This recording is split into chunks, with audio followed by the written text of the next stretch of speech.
What's up, guys? It's your boy Minnie here, and you want to learn how to download sound effects?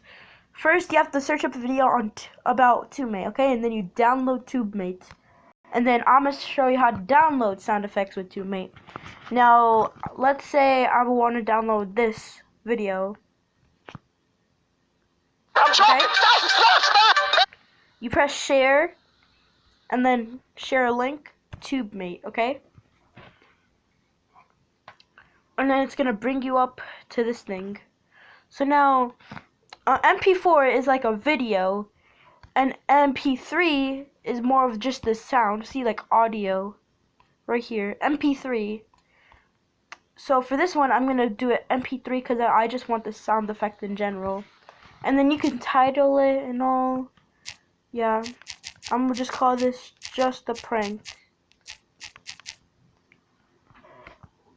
And then it's gonna finish downloading. So, and see it post progress started. Please see, and then there you go, completed. So if you enjoyed this tutorial, guys, please leave a like and subscribe. Thanks.